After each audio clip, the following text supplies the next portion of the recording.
सचिवालय के सामने आज सैकड़ों की संख्या में युवा कार्यकर्ता केजरीवाल हाय हाय के नारे लगाते हुए नजर आए।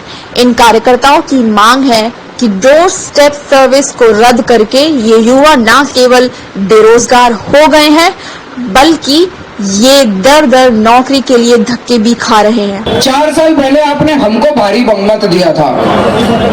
आज 4 साल में हमने इतना काम किया है कि मेरे को ये कहते हुए बड़ी खुशी है, मैंने अपने हर दिल्ली वाले की छाती 59 इंच की कर दी, आपका सीना चौड़ा कर दिया। आपको बता दें, बिना किसी फर्दर इंफॉर्मेशन के इनको निलंबित अपनी कंपनी से कर दिया गया और जबरदस्ती इनसे इनका रेजिग्नेशन लिया गया। इस बातचीत युवा कार्यकर्ता और समाज सेवक उदय हिंदुस्तानी से, आइए सुनते हैं उन्होंने क्या कहा और किस तरह से सचिवालय के सामने आज इतना आक्रोश हमें सड़कों पर देखने को मिला। आइए सुनते हैं। हमारा रोजगार दो, रोजगार दो, रोजगार दो। बिना नोटिस हटाया क्यों? जवाब दो, जवाब दो। बिना नोटिस हटाया क्यों? जवाब दो। केजरीवाल, दिल्ली सरकार जवाब दो, जवाब दो, जवाब दो। दिल्ली सरकार जवाब दो, जवाब दो, जवाब दो। दिल्ली सरकार जवाब दो, जवाब दो, जवाब दो। हम अपना अधिकार मांगते, नहीं किसी से भीख मांगते। हम अपना अधिकार मांगते, नहीं किसी से भीख मांगते। हमें हमारा रोजगार दो, रोजगार दो, रोजगार दो। बिना नोटिस हटाया क्यों? जवाब दो, जवाब दो। बिना नोटिस हटाया क्यों? जवाब दो। यहाँ इतनी भारी तादाद में युवा मौजूद है जो कह रहा है कि हम भीख नहीं, हम रोजगार मांग रहे हैं। तो आखिर किस मुद्दे को लेकर आपने आज केजरीवाल को घेरा है? ये मुद्दा ये है कि अभी आज से कुछ महीने पहले दिल्ली सरकार ने डोर स्टेप सर्विस चलाया था, उसके अंतर्गत हम सभी युवाओं को रोजगार दिया। हम बहुत ही खुश हैं, दिल से धन्यवाद करते हैं दिल्ली सरकार को।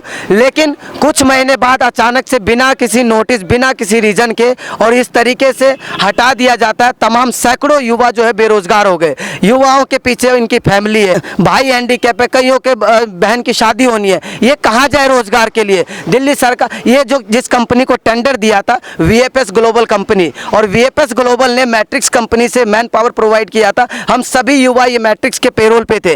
कंपनी ना हमारा फोन उठाती है, ना कोई जवाब देती है। बिना किसी नोटिस, बिना किसी रीजन के ये तमाम युवाओं को बेरोजगार कर दिया है। जब हम जवाब मांगते हैं तो हमसे दबाव में रिजाइन मांगा जाता है, और ये बिना किसी रीजन के इन्होंने नोटिस भेज दिया। गलत तरीके से घर पे नोटिस आया, मैं आपको नोटिस दिखाऊंगा अभी मीडिया पे। वो नोटिस में ये लिखा हुआ है साफ साफ कि आप बिना बताए छुट्टी पे है, जबकि अनऑथराइज एब्सेंट दिखा रहे हैं। उसके बिहाफ पे कंपनी ने नोटिस भेज दिया हमें, जबकि हम जिस दिन से नोटिस आया है घर पे उससे कई दिन पहले से हम अटेंडेंस भेज रहे हैं ईमेल के थ्रू। तो हम अपनी जगह तो प्रेजेंट दिखा रहे हैं दिल्ली गवर्नमेंट को, कंपनी को प्रेजेंट दिखा रहे हैं, लेकिन ये हमें इलीगल तरीके से नोटिस क्यों भेजा जा रहा है? क्यों बेरोजगार बना दिया? हम जवाब मांगना चाहते हैं, हम रोजगार मांगना चाहते हैं दिल्ली सरकार से। मैं आपसे जानना चाहूंगी, जो डोर स्टेप डिलीवरी है, दिल्ली सरकार ने अब तक आपको क्या कह के आपकी मांगों को तसल्ली दी है? क्या उन्होंने आपकी मांगों को सुना है? मैम, हमारी मांगों को किसी की भी मांगों को अच्छी प्रकार से नहीं सुना। हम जब कंपनी में भर्ती हुए थे तो हमें वहाँ पे ये बोला गया था कि हम अपनी तुम्हारी हर चीज़ की ईएसआई वगैरह सभी फैसिलिटी आपको टाइम पे देंगे। किसी भी बच्चे को ईएसआई कार्ड का पैसा हर महीने कट जाता, लेकिन 2.5-3 महीने बाद उसको ईएसआई कार्ड नंबर प्रोवाइड किया गया, ना कि कार्ड मिला है। और हमें ऑफर लेटर में 16,205 रुपये एनुअल सैलरी ऑफर लिख के दिया गया है, जो गलती कंपनी की बहुत बड़ी गलती है। हम क्या कंपनी से एक्सेप्ट करेंगे जो हमारे साथ ऑफर लेटर में हमें चीटिंग की तरीके से उसमें सैलरी के अच्छे तरीके से नहीं दे पा रही, उसमें भी गलत तरीके से एनुअल इनकम दिखा रही है हमारी। हम इतने परेशान हैं, पिछले 5 महीने से मैं घर पे बैठा हूँ। कंपनी में अच्छे तरीके से काम किया, उसके बावजूद भी कंपनी ने बिना मेरे को नोटिस दिए मुझे कंपनी से निकाल दिया और मेरे को अपने कॉन्फ्रेंस रूम में ले जाके ज़बरदस्ती मेरे से रिजाइन साइन कराया गया, जो कि मैं करना नहीं चाहता था। हालांकि मैंने अपने कोई साइन वगैरह अच्छी तरीके से नहीं किए, ज़बरदस्ती मुझे साइन कराया गया क्योंकि वहाँ पे कंपनी के बाउंसर वगैरह सब मौजूद थे। हमने अपनी पूरी तरीके से हमने कंपनी को फुल सर्विस प्रोवाइड की। रात के 9 बजे तक 10 बजे तक हमने कार्य किया, जबकि 8 घंटे कार्य करने का टाइम होता है। किसी सरकार में हम सुबह 8 बजे घर से निकल जाते थे और 10 बजे 11 बजे घर पहुँचते थे। 14 घंटे का टाइमिंग हमने एक्सपेंड किया। अब मेरे पास कुछ ऑफिशियल लेटर पहुँच चुके हैं। ये मैं आपको बताना चाहूँगा, मैट्रिक्स प्रोसेसिंग हाउस जिनके पेरोल पे हम थे, ये इलीगल तरीके, गलत तरीके से नोटिस भेज रहे हैं। इस नोटिस में साफ लिखा हुआ नॉन रिपोर्टिंग ऑन ड्यूटी, जबकि और इसका देखिए ये जो बाई पोस्ट है डिस्पैच है 5 अप्रैल को है और हम इन्होंने हमें 1 तारीख से निकाल दिया था, 1 अप्रैल से, और हम इसके 5 तारीख से पहले से 1-2 दिन पहले से हम ईमेल के थ्रू इनको अटेंडेंस भेज रहे। इसमें इन्होंने लिखा नॉन रिपोर्टिंग ऑन ड्यूटी, इसमें मेंशन किया हुआ इन्होंने कि हम जो है बिना बताए छुट्टी पे हैं, जबकि इनको हम प्रेजेंट शो कर रहे हैं, दोनों ही कंपनी को हम प्रेजेंट दिखा रहे हैं कि हमें केस भेजो। इन्होंने ना ही हमारे अटेंडेंस के लिए कोई ऑफिस बनाया हुआ था, ना ही कोई बायोमेट्रिक था कि हम फिंगरप्रिंट करते, और ना ही इन्होंने कोई रजिस्टर मेंशन किया हुआ था। हमारे पास एक VFS ग्लोबल कंपनी का एक एप्लीकेशन था, उस पे केस आते थे। हम सभी युवा उसी एप्लीकेशन के बिहाफ पे डेली बेसिस फील्ड में काम करते थे। अचानक से केस आना बंद हो जाता है और ये युवा पूछते हैं, कंपनी से जवाब मांगते हैं कि हमारे पास तो फ़ोन नहीं उठाते। वहाँ के सुपरवाइजर ये कहते हैं कि हमारे जो बस में नहीं है, कब हमारा नंबर आ जाए हमें खुद को नहीं पता। तो हम किससे जवाब मांगे? दिल्ली सरकार का कोई अभी तक मंत्री संतरी कोई नहीं आया हमें जवाब देने। आप बताइए हम किससे जवाब मांगे? तो अगर आने वाले समय में दिल्ली सरकार ने आपकी इन मांगों को खारिज कर दिया तो क्या ये हिंसात्मक रूप प्रदर्शन भी हो सकता है? बिल्कुल हिंसात्मक रूप लेगा आज से।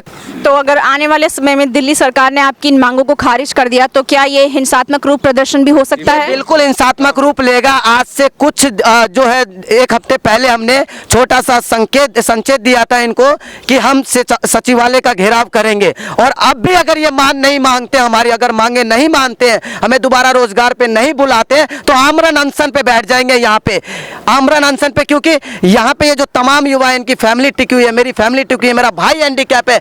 मैं जवाब मांगना चाहता हूँ इनसे, मेरे पीछे कोई कमाने वाला नहीं है, या तो ये हमें रोजगार दे, ये हमें दूसरे प्रोजेक्ट में दे, नहीं तो कारण बताए क्यों हटाया, नोटिस दे ताकि हम दूसरे जॉब को ढूंढे। ये सरकार को मैसेज है। दूसरा हमारा, अगर अब भी मांगे नहीं मानी जाती है तो यहाँ पे आमरण अनशन पे तमाम युवाएं बैठ जाएंगे।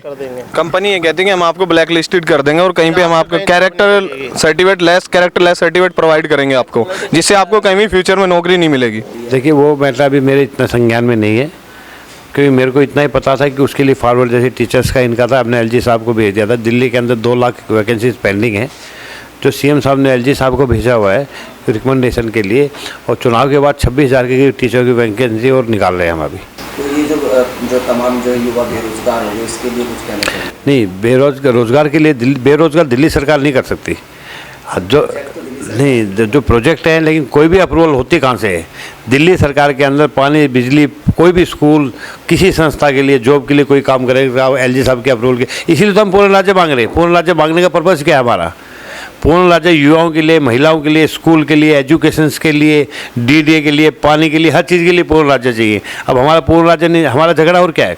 आम आदमी क्या चाहता है कि आम आदमी के लिए दिल्ली के अंदर कोई ना कोई काम हो। कोई भी कार्य हम पूरा नहीं कर सकते जब तक दिल्ली की जनता ने इस बार ठान ली है कि इस बार हमारी पार्टी आम आदमी को 7 के 7 सांसद चुन के देंगे, हम पूर्ण राज्य को लेके आएंगे जरूर भी। सांसद अगर आ जाते हैं दिल्ली आम आदमी पार्टी के, तो क्या युवाओं के रोजगार के लिए क्या? देखिए मैंने आपको बताया कि एजेंडा सबसे बड़ा ये है कि दिल्ली में कुछ मैक्सिमम लोग बेरोज़गार है, यंग बच्चे जो हैं वेल एजुकेशन लेते हैं, एजुकेशन लेने के बाद उनको काम नहीं मिलता।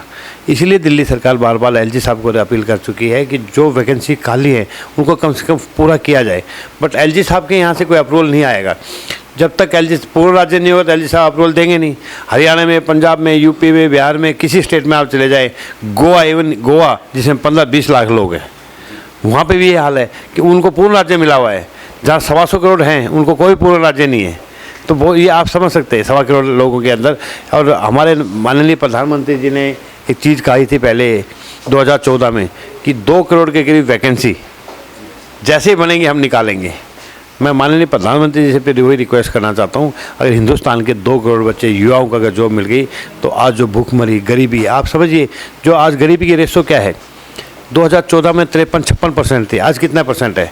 103% है। ये आम पब्लिक को नहीं पता होता, क्योंकि आम पब्लिक को रोजी रोटी से मतलब वो बेचारे दिन में बच्चे स्टूडेंट जाते हैं, जो MBA पास बच्चे वो कॉल सेंटर में काम करते हैं उनको निकाल दिया जाता है। तो एजुकेशन लेने का फ़ायदा क्या है जब तक आप उनको जॉब नहीं पाए देंगे। हमने दिल्ली सरकार ने वादा किया है कि आप हमें पूर्ण राज्य दीजिए। जिस दिन पूर्ण राज्य होगा विद इन ए मंथ और 2 महीने के अंदर 2 लाख वैकेंसी दिल्ली सरकार निकालेगी। सर, दिल्ली सरकार द्वारा जो डोर स्टेप की सर्विस थी दिल्ली सरकार की, आज तमाम युवा जो हैं सैकड़ों की संख्या में जो है बेरोजगार हो गए और सैकड़ों की तादाद में सचिवालय का घेराव कर बैठे दिल्ली सरकार के अगेंस्ट जो है नारेबाजी कर रही। क्या रिएक्ट रहेगा आपका? भाई साहब, किस केजरीवाल की बात कर रहे हैं आप? केजरीवाल जी वो जिन्होंने पूरी दिल्ली को बेवकूफ बनाया। वायदे के अलावा केजरीवाल जी ने क्या दिया? हमारे युवा साथी जो इन्होंने कुछ टाइम के लिए अपने पास सर्विस में जॉब पे लगाए, आपको मालूम है हर आदमी जब युवा होता है तो उनके माँ बाप की तमन्ना होती है कि हमारे बच्चे कहीं सेट हो जाएं और हमें कमा के खिलाएंगे ताकि आगे इनकी शादी भी करनी है, सब कुछ करना है। लेकिन वो केजरीवाल जी आज 6 महीने के बाद उन बच्चों को बाहर निकाल दिया। किसी की कुछ तमन्ना होगी, किसी की कुछ तमन्ना होगी, आज केजरीवाल जी ने उनको सड़क पे ला दिया। आज वो कहां जाएंगे? क्योंकि जिस समय वो घर से निकले थे वो कुछ सोच के निकले थे, लेकिन जब इनकी इंटरव्यू निकली तो सारे बच्चे इधर बैक मार के अपने घर में रहेंगे, दिल्ली में रहेंगे, थोड़ा मिलेगा लेकिन कोई बात नहीं, अपनी फैमिली में तो रहेंगे। लेकिन आज उनको फिर वो लात मारी गई। वो आज घर के हैं ना घाट के, आज उनके माँ बाप के दिलों में क्या निकलती है तो ये सोच के बहुत दुख लगता है।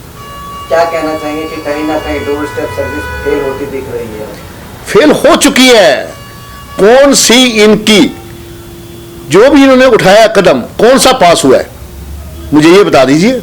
आप तो पत्रकार हैं, आप देखते रहते होंगे, मुझे एक भी इनका स्टेप जो पास हुआ है वो बताइए मुझे। ये पास हुआ है?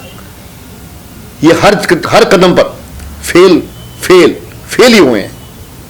आम आदमी पार्टी ऐसे को कहना है कि अगर हमारे पास पूर्ण राज्य होता तो हम इन कर्मचारियों को इंसाफ दिला पाते। सर आज इनके पास पूर्ण राज्य होता तो मुझे ये बताइए, जब इनके पास सारी पावर आ गई, इनके पेट भरने शुरू हो गए, तो आज उसी पार्टी के पास जिनको ये बहुत बदनाम करते थे, जिनको ये चोर कहते थे, आज उन्हीं के तलवे चाटने के लिए तपर बैठे हैं। क्यों उनके पास? आज इनको पता चल गया है ना कि हमारी औकात खत्म हो चुकी है। दिल्ली के अंदर सब नागरिक समझ चुके हैं कि इनके पास कुछ नहीं है शायद सिर्फ छलावा देने के, इसीलिए बार बार कांग्रेस के पास जा रहे हैं ना गठबंधन के लिए। मेरा अंतिम सवाल आपसे होगा, 1 तारीख से ही डोर स्टेप के जो है कर्मचारियों को निकाल दिया गया, अभी तक ना ही इनके जो है मंत्री और ना ही कोई इनका जो सेक्रेटरीट अभी तक कोई जवाब देने के लिए मीडिया पे भी सामने नहीं आया। हालांकि ये खबर जो है पिछले कई दिनों से चल रहा है मीडिया पे। मुझे तो ये भी किसी से पता चला है कि ये चाह रहे हैं कि जो बच्चे हम निकाले हैं आगे खुद ही रिजाइन दे दें ताकि कोई भी बात हमारे ऊपर ना आए। इससे ज्यादा बेवकूफी किसको बनाएंगे? आज बच्चों के ऊपर दबाव डाला जा रहा है कि हम आपको दोबारा नौकरी दे देंगे, लेकिन इस पे आप आकर खुद रिजाइन दें। बहुत शर्म आती है ऐसे सीएम के ऊपर। क्या लगता है आपको कि अंदरूनी क्या कला हो सकती है ये कि सरकार के पास जो है बजट नहीं हो, या फिर क्या हवाला दे सकते हैं? सर बजट भी बहुत है, क्यों नहीं बजट? अपनी एडवर्टाइजमेंट करने के लिए इनके पास कौन सा बजट नहीं है? अभी छोटा सा काम करते नहीं है, एक खड्डा भी कहीं मारते हैं ना 50 पेपरों में ऐड आ जाती है इनके पास। जहाँ आम आदमी पार्टी की बात करती है, उनका कहना है जो ये पहले स्टेप लाया गया था कि भ्रष्टाचार खत्म करने के लिए, फिर ये थर्ड पार्टी को क्यों दिया गया? भ्रष्टाचार किसने खत्म किया इन्होंने? ये भ्रष्टाचार खाने के लिए, पैसे खाने के लिए, कमाने के लिए तो इन्होंने थर्ड पार्टी को दिया ही। कौन सा काम ऐसा है जो इन्होंने खुद किया है या अपने पास एम्प्लाई रख के किया है?